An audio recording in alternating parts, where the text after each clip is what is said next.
Have I figured out my pedalboard needs yet? If you've been following this channel for, say, the last 6 to 8 months, you know I've been going through crazy time, my own personal Tone Quest journey, self-inflicted, where I've come to the conclusion not that long ago that I do like digital. I still love it. I love it for the home studio. I think for me, that's where digital stuff, the modelers, thrives. And pedal boards, I like using live simply because I don't really enjoy menu diving, all this time you put into a preset at home, and if you're not realizing that it's not going to sound exactly the same on the gig, then you got to do some more research in it, because sounds in the room, the venue to venue, acoustics change. Yes, it can affect your preset a little to a degree, okay, because that sound is still being projected to the room. You might still need to do some tweaking. And also, if you're setting your presets at home at, say, a bedroom volume, say you can't crank things through your FR if that's what you're using, or whatever sound device you're using, amp, PA speaker, whatever. Unless you're going to set and make that preset at the gigging volume, it's still going to sound different, because once you get to the gig and you turn it up, it may be something, maybe your drive's too harsh, maybe there's too many mids, it's all these kind of factors. So I find having a pedal board is much easier for me and quicker, turning some dials down on the pedal or on the amp, to get what I need. I find it way quicker. So that's where I'm at. That's where I grew up with anyways, tube amps and pedals. So I'm happy with that. That's what I'm going for.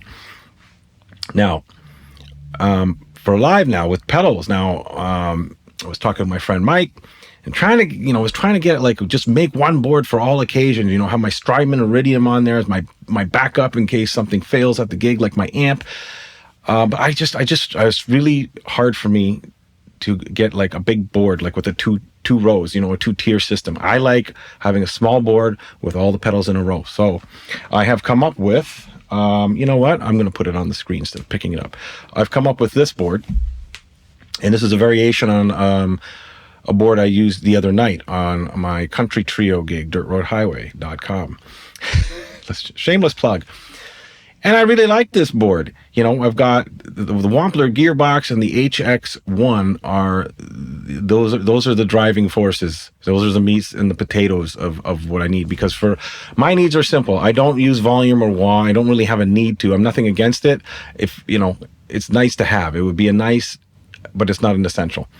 Tuner, yes. HX1 has a tuner, but because it's like 2 or 3 pedals into the chain, I'd rather have the tuner up front. So I've got the Polytune Mini. But the Wampler gearbox, that gives me my 2 drives, but I'm using the channel 1, the Tumnus side is kind of like a sweetener, and then the Pinnacle side, channel 2, is the Marshall in a box style, I guess, Pinnacle. So it really gives me some drive. And beside that, I'm using this pedal I bought off Amazon years ago, probably 6-7 years ago, and it's like a mini tube screamer called the Coco Overdrive, little green pedal, and that's just for kind of like an in-between dirt. HX1, that's going to cover my 2 different types of delays I use, a couple of different choruses, rotary vibe, octave, and a tremolo. So, you can cycle through them fairly quickly on the pedal. And then finally, I have a Boss GE7 EQ. That is my clean boost. And it's when you put the level up on that can really get really loud. So it's a really good clean boost. And I'm sure many of you are aware that's a trick that the session pros, or I guess the Nashville guys or whoever are using. So, and then you got the graphic EQ on it. So maybe when you're in the room and you're testing your solo patch or whatever, sorry, your solo volume, because you're using a pedal board, you can tweak it. So, hey, I need a little more 400, or I need less 800. So that's the beauty of that. And it's everything I need. And it fits in a backpack. That's all I have. All my cables, guitar stand, something, in a nice hiking backpack. I got my Koch Studio Tone amp. I got collapsible mic stand. So all the stuff in the backpack. I got the amp in the other hand, a guitar on my back, one trip to the car. This is what I love, what I like to use. This is how I like to roll, as they say. And it has not failed me. So that's where I'm at. 4 or 5 pedal board for live, tube amp, 1 guitar that I trust. Never fails me at the gigs. For bigger gigs like theater shows and whatnot, sure, I'll bring a backup guitar for sure, and maybe some extra cables and again, with I'll bring the Strymon Iridium for sure. Regardless, that's also going to be like my backup amp, but it's not going to be on my board. Okay, it'll be in the backpack if I need it. So, anyways, so I want to show you the pedal board setup here, and then let's do some playing samples here. Luckily, it's during the day here. It's a weekend. Nobody's home, so I can turn the amp up a little bit, and you can hear how it really sounds. So, without further ado, as they say, let's check out the pedal board setup. Here's the pedal board layout, and we got a Nano Plus, Pedal Tray Nano Plus. Underneath, this is an MXR, one of these mini ISO bricks, and I've just secured it under here. It fits nicely under the pedal train, and now the wires are a little messy. This is from the last incarnation of this board, but yeah, this is gonna work. So here we are. It should be enough space. So let's just go through the pedals quickly. So Polytune Mini number 2. This HX1 does have a tuner on it, but now, you know, I could take this away and have a 4-pedal board, but the tuner is like, I like to have the guitar hit it first. That's just my preference. But I mean, this could still work. But this is just easy. It's simple, you know. And to have the tuner to engage it on here, you have to hit both switches and hold them down. So I'm just going with this. We got the Wampler gearbox for my drives. So the first side is like a Tumnus style, and this is like a Pinnacle style. Well, it is. It's Tumnus and a Pinnacle, and Andy Wood, a fantastic guitar player, one of my all-time favorites, that he tweaked, right? And it's got a noise gate on it, so this is great for single coils. Now, I'm using this as like a Tube Screamer clone. It's Coco Overdrive. I got it on Amazon, and I don't know, like at least 5 years ago, probably more. Now, it could be, you could find the same thing with the Amazon branding on it. But this is a great clone, man. And like, I used it on a rehearsal, I think, the other week, and it sounded pretty good. So what you could do is, yeah, I could actually put this in between these two channels, but that's a lot of wiring and stuff. Like, if I'm going to use it, I'm not going to be engaging the Pinnacle. The Tumnus side, I'm probably going to have it on all the time, kind of like a sweetening thing. So I could have that with this, or I could have this, the channel 1 with the channel 2. It all sounds good, and you're going to hear it in the sound test coming up.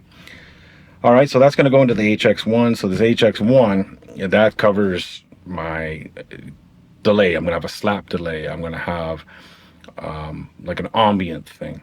I'm also going to have chorus, a couple types of choruses there. And I can have a univibe, like a rotary vibe sound, octave, tremolo. So it covers everything I need. It's actually got more than enough. And when I'm playing, I really only use one. I'll call it a special effect. I'm only using one special effect per the song anyways. This is my meat and potatoes here. And then finally the Boss EQ, that's going to be my lead boost. And the beauty of it is here is that, you know, I've depending on the venue, maybe I need to carve some frequencies, maybe to make that solo stand out a bit more. Like, there's not an issue with the volume. If you can see it, I just have it up a smidge here. And that is way more than enough, right? Like, if I had it all the way up, holy crap, I'd be cutting people's heads off. So this is great, but it's here where you can kind of, you know, tailor it to, if you need to the venue. You know, you can even just leave it flat. This is a nice clean boost, and I love it. All right. So that's how it's going to be. I'm not going to bore you with the you know, hooking it up and showing you. So that's the layout. I'm going to wire it, and let's get to a sound test. All right, we got it all wired up. We got the Koch Studio Tone 20, Shige TLV, my shell pink tele. So we're just going to use right now for this section of the video the iPhone's audio. So we'll hopefully get a true sense of what it sounds like. But keep in mind, you're listening through an iPhone speaker right now. So it's not going to sound exactly the same as I'm hearing it right now. And I noticed one thing, when I kick on some of the drives, it's really loud here, but it almost seems like it kind of dissipates a little bit on the phone speaker. So just a little housekeeping and some, you know, just to keep in mind these things, okay? It's not going to sound the same as if you were standing right here with me, all right? But let's go through it, let's test it, just to give you an idea of the sounds. And I'm really happy with this board because it's going to cover everything I need. But we'll cover that after this. So here's clean. And I'm using the channel 1 on the gearbox. So here's the setup with nothing.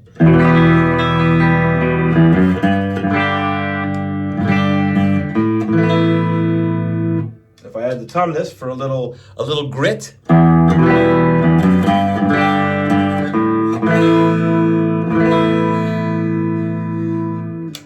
All right, let's add the pinnacle.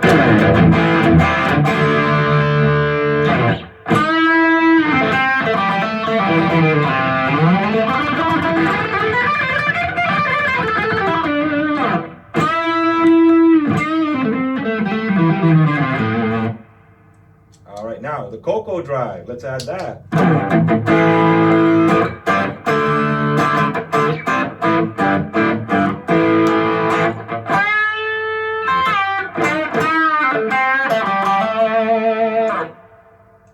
Let's go back to clean, and I'm going to put on my HX1, and let's cycle up to my first one, which is a mod chorus slap echo.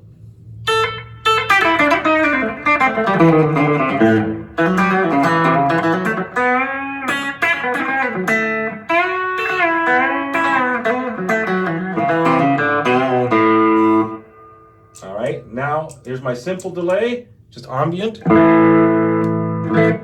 We'll keep it in clean so you can hear these effects better.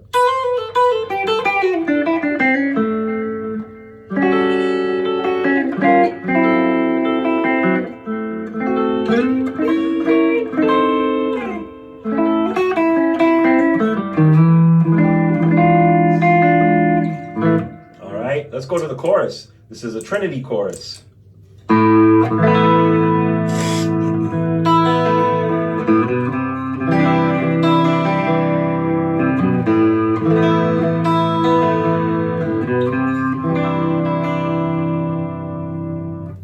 What do I have next here, folks? We have a tremolo auto pan. So I'm still working on this one. Have it set kind of slow. So let's see.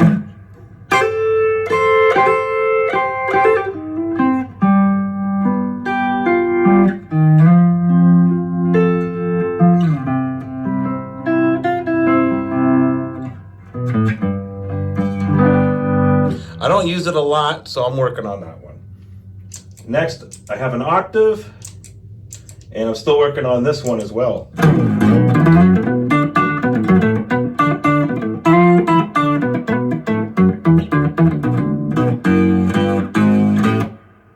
Okay, pretty good.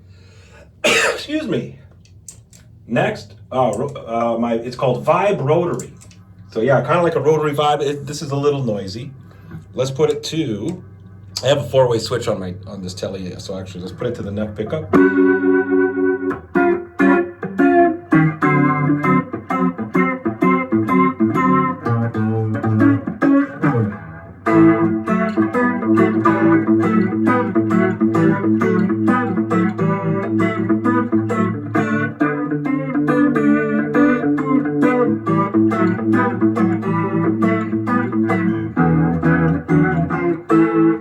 So something like that, right?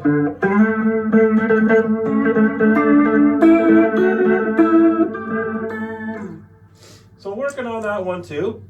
Here's a dimension. Now this is a chorus. I love this one as well.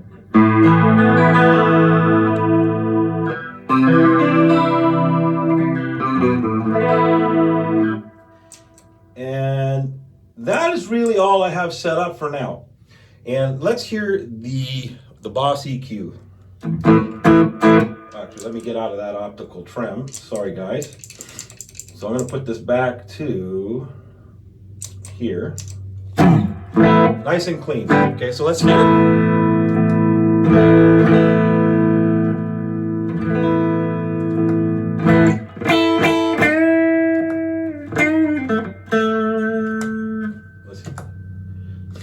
They're having some issues. I could put it a little louder, so just to like really get the effect of this. It's very sensitive, the level, I find. So here we go.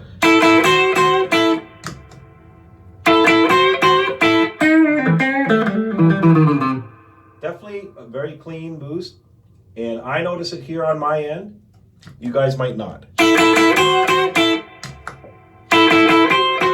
Okay, so there's a noticeable difference. Well, that's the pedal board, guys. And I think it sounds great. It covers everything I need.